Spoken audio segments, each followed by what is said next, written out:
Hello and welcome back. Now, I wasn't actually planning on doing another video today. I'm actually already partway through doing a job. I've just finished liming the edges of a field I've just bought. So I've just returned the truck here, so I'll just return that. Except truck was rented. Return. Okay. So truck returned. Now we have to go back to. Now I bought it. So on this game save, which is BallySpring, I got down to only being $15,000 in debt from the $200,000 I started with. So it's down to $15,000 in debt. But one of the problems I've been having with this game save is that I run out of bales quite regularly based on the number of cows I've got and how much they eat. There's a damn lot on this map. So I've bought another paddock, which was $100,000, or it was actually about 98,000, rounded up, it was 100,000, and I've buyed Eustace Farmer's tractor and plough to plough the field up. We're back at Eustace's place again now, and then I went and hired that truck to lime it, because as I ploughed it up I also extended the paddock slightly. Often the edges of the paddock, when you buy a paddock, are actually quite a long way in from the hedges. So yeah, I extended it out and it needed liming around the edges, and I misjudged how much lime I bought to go in the limer there, so I just used to go in the spreader. So I used all the lime I bought. There's no point in returning it, and so I've limed most of the paddock when only the edges actually needed it. I've limed most of it, and now we're going to plant it in grass seed, which we're borrowing Eustace Farmer's tractor and also cedar forks. I don't own a cedar, and then we shall roll it in. No, I do own a roller and a tractor that can pull that roller, so we have to use our own stuff for that. Now, with this game save, I do hire equipment where I need to. So I hired that spreader to spread lime on my field, but often I just borrow stuff off my next door neighbour here, Eustace Farmer, and okay, it does save me some money, I suppose, insofar as I'm not paying a lease fee, but because the way Farming Simulator is set up, and it's always been set up, for any single player game, all the equipment is either leased or owned by you. So all the equipment on Eustace's farm, not just this tractor and seeder, but everything he owns, technically the game believes it all belongs to me, along with the land that he has. So I'm paying daily maintenance on all of Eustace's equipment for me.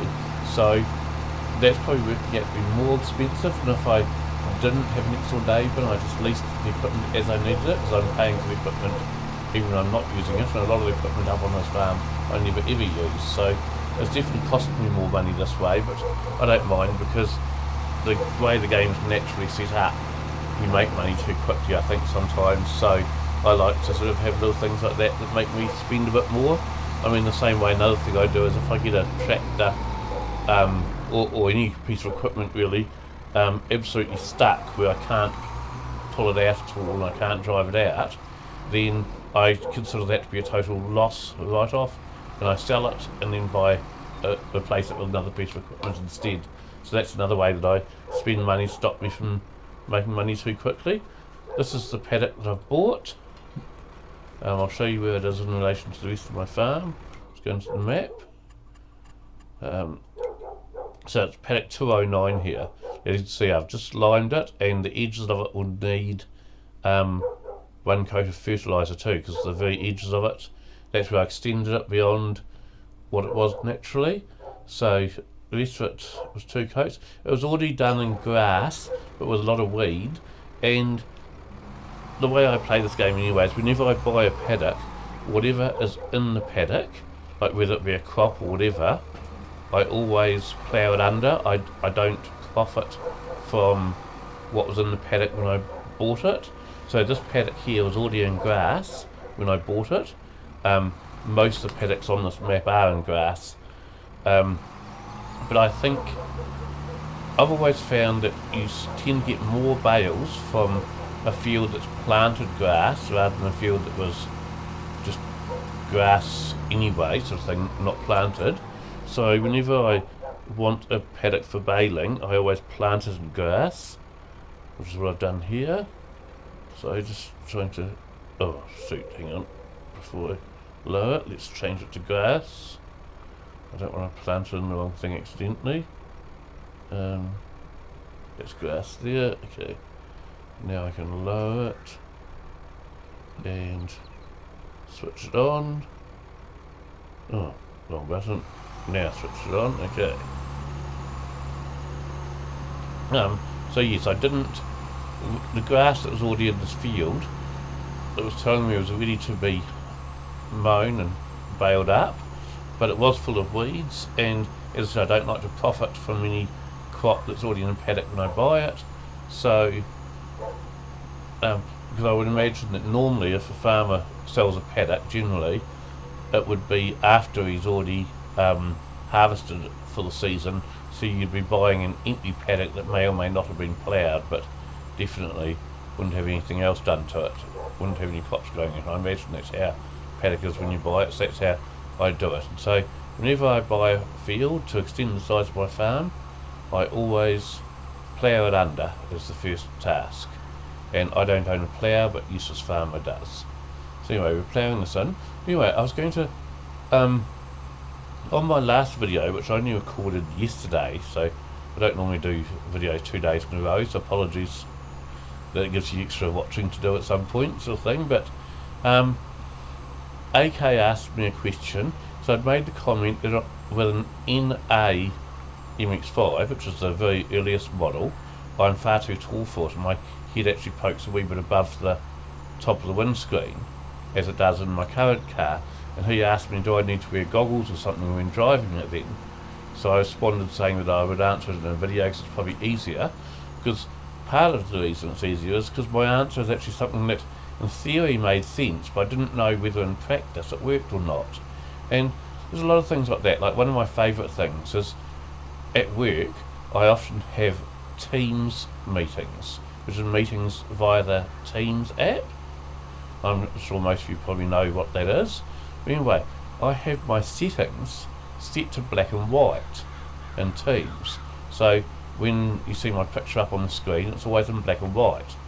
And I'll often get people, including managers of mine and things, who, to be fair, my managers know what my sense of humour is like. And I'll say, you got it set to black and white, Russell? And I'll respond, yes, it's to save the business money, because it uses fewer electricities to stream in black and white rather than colour. Now, on the one hand, that does kind of make logical sense that perhaps it would actually use less electricity. I mean, I always use the word electricity as like a noun, so it refers to the number of electricities I'm burning up, which obviously isn't correct, but you know, it does, it sort of kind of makes logical sense. It probably would use a wee bit less electricity to show a picture in black and white than it would to show it in colour, especially if, not that I can imagine anyone want to do this, but if for some reason someone wanted to do print screen and print out a picture of the Teams meeting in progress, it would definitely cost less to print it in black and white than it would take to print in colour. But even if you're not printing it off, and I can't imagine anyone wanting to print off a picture of a meeting in progress, but even just to actually have the meeting, it does kind of make some logical sense that it would use less electricity to have it in black and white, although probably such a marginal amount that it wouldn't be funny, and it would probably only save money if everybody was in black and white anyway, not just one person that's in the meeting. But you know, it kind of makes logical sense, but then I don't know whether it's true or not. I sort of, you know, I just made it up, it sounds good sort of thing. It's just a funny thing. But so the story I'm about to tell is one that kind of makes logical sense, but I didn't know whether it's true or not, so I actually tested it out. Now, with the car I've got, it's a couple of inches longer than the smallest MX5. It's a couple of inches wider, and it's about 1.5 inches higher. So compared to the original MX5, it is definitely bigger, and it's one of the reasons I bought it, because it's the only one that I fit in reasonably well. but it's still not a big car by any stretch of the imagination, and the top of my forehead is still poking slightly above my windshield, which is why I have to have very short hair. If I grow my hair long, then anytime I need to put the roof up, my hair rubs against the inside of the roof, which is annoying, so I keep my hair very short now, so that it doesn't rub against the inside of the roof. And I do find I change my seating position slightly when I've got the roof up. I kind of scrunch down the seat a bit more just to give myself that wee bit of extra headroom, because it is such a small car. I sit up straighter when I'm driving with the roof down, which I do most of the time. But anyway, AK asked me if I had to wear goggles or anything. It's not. So there's a very short answer first of all, but I'll give you the slightly longer answer. The very short answer is it's not my eyes that are looking above the windshield. I'm still looking through the window, but it is the top of my head's above the windshield. Now, this is where the answer gets a wee bit longer, because with a car that's I'm not an expert on convertibles or anything, but my recommendation is always that if you're going to buy a convertible, buy a car that was designed from the ground up to be a convertible. Say, if you look at, say, I don't know, Volkswagens or BMWs for example, they're designed as hardtops, or most of them are. I think the Z3 and Z4 weren't, but most BMWs and Volkswagens are designed as hardtops, and then later on the company chops the roof off it, as it were, to have convertibles in the range. And a car like that that's not designed as a hardtop is never as successful as a convertible as a car that is designed from the ground up to be a convertible right from day one. And as such, because the MX-5 was designed to always be a convertible, they're actually designed quite well in terms of the way the wind flows over the car. Now, they have a little wind deflector that you can put up between the seats behind you, and to stop the wind, because as the wind goes over the windshield, it sort of goes over you, then it wraps around behind you and tries to come back in the back of the cabin again. And if you put that wind deflector down, which sometimes in the middle of summer you do, because you want some extra breeze and all that, you feel a bit of a breeze against the back of your neck. But with that wind deflector up, that stops that. But anyway, the way the wind goes over the windshield, I'd heard rumours sort of thing and read that perhaps if you went fast enough, you wouldn't get wet when it's raining, because the wind would actually flow right over the cabin area. And that's the thing I want to test out, because I thought, well, the scientific principle, just like the scientific principle of using less electricity to have a Teams meeting in black and white instead of colour, I thought, well, the scientific principle is sound, that if you carried enough speed, you wouldn't get wet even when it's raining in a convertible with the roof down. But whether or not that would actually work in practice, because I thought if in practice you need to be going far too fast, then the speeding tickets and things would far outweigh anything to be gained, especially when you consider that I can get my roof up in about 7 seconds and down in about 6 seconds. So if it starts to rain, I can very, very easily stop the car and put the roof up. In fact, if I'm going slow enough, I can put the roof up without even stopping the car. So there's not necessarily anything to gain by leaving the roof down, except that it was just handy to know. Well, one day in last winter, I was coming home from Whanganui down to Wellington, and I hit the Foxton Flats. Now the Foxton Flats is a length of road. It's about 50 kilometres, so about 30 miles long, and it's all long and straight. So it's a long straight road with a speed limit of 100 kilometres an hour, which is 62 miles an hour. Okay, and I just turned onto the Foxton Flats there, and it started to rain. I'm not talking about light rain, I'm talking about it was a storm. There was thunder, there was lightning. My wife and I were in convoy in the two cars, because there was 3 of us coming home sort of thing, and I was behind my wife at the time. The rain was so torrential that I could actually see the rooster tails of water coming off our back tyres. That's how bad the rain was. But since we'd just turned onto the Foxton Flats, where the speed limit is 100 kilometres an hour, or 62 miles an hour, we decided, well, instead of stopping to put the roofs up, let's just floor it and see what happens, because we can, get up to a reasonable speed and still be under the speed limit. Now, it should be noted we had the side windows up in the doors, okay, and the answer would be completely different if you leave the side windows down. Okay, if you leave the side windows down, you get very, very wet, because the curvature of the windscreen, sort of from side to side, that curvature is enough that it sends a lot of water into the cabin if you leave the windows down. So you've got to put the windows up if it's raining.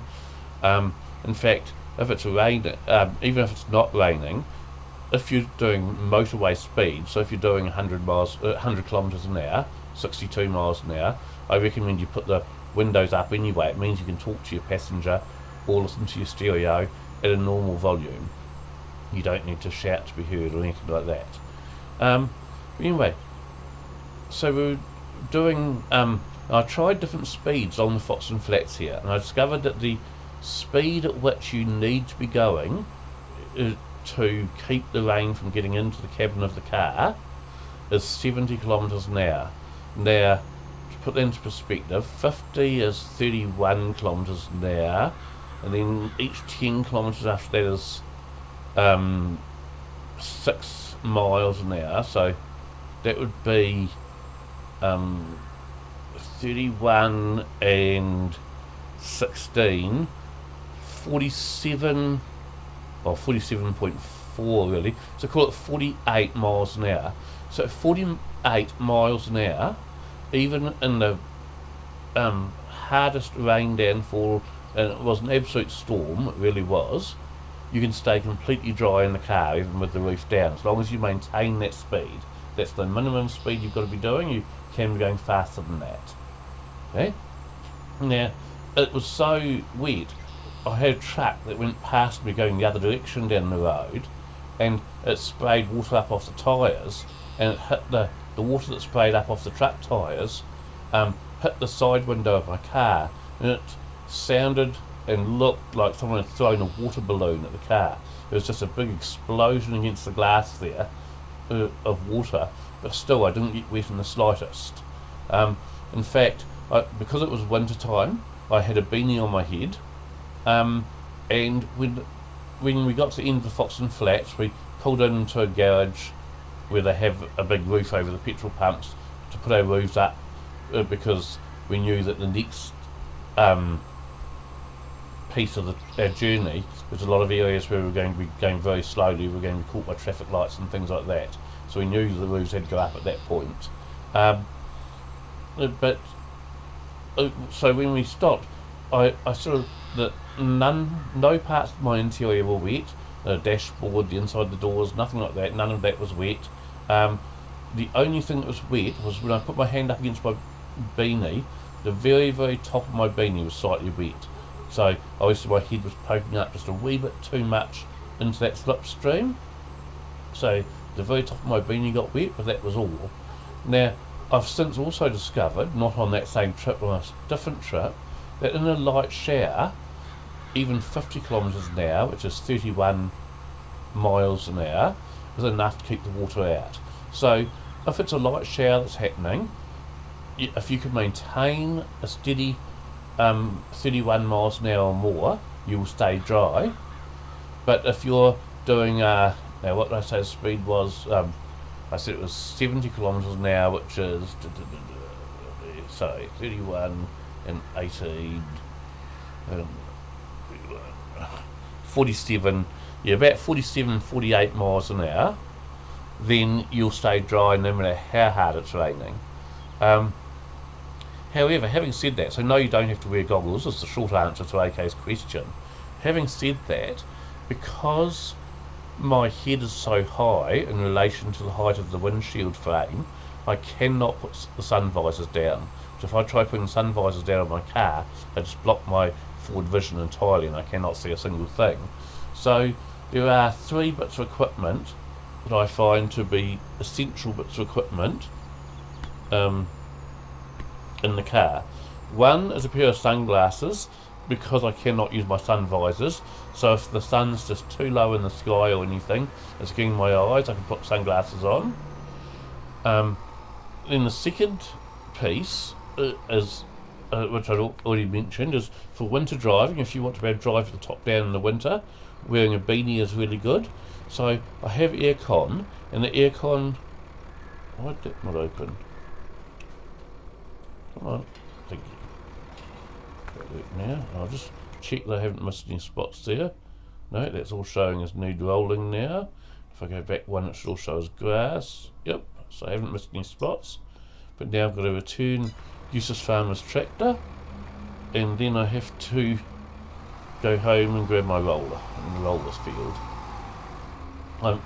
Given that it's already November in the game, and winter starts in December, this field's not going to be ready to mow for the first time for about 3 months, but it won't grow during the winter. 3 or 4 months before that's ready to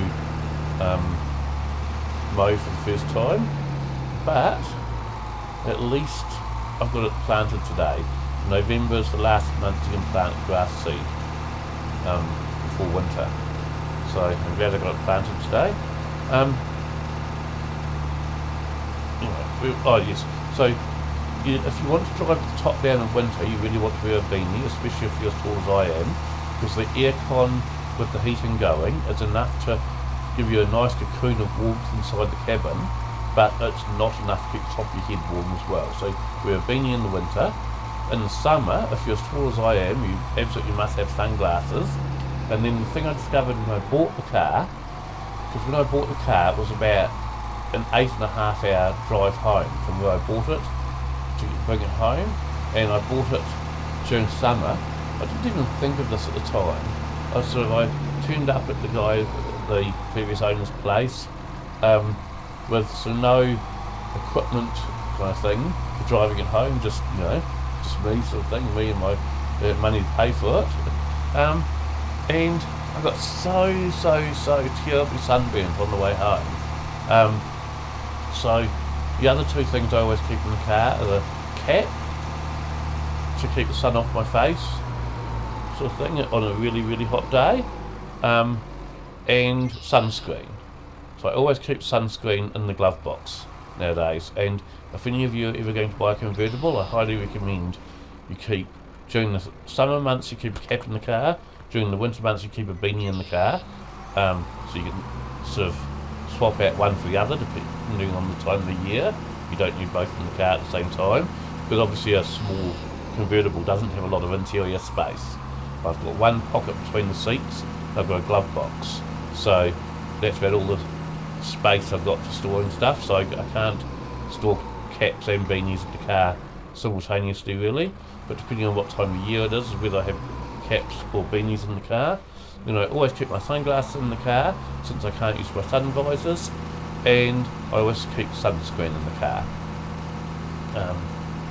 So hopefully that answers AK's question about so with the NA MX-5, which I mentioned that I would like to buy one day perhaps, but with that one the windscreen's even lower, so my eyes will still be protected from the wind, so I won't need to wear goggles while driving it, but the top of my head will poke even further above the top of the windshield and be in the airstream even more. So probably a beanie, a cap and sunglasses will be even more important in that car than it would be in mine.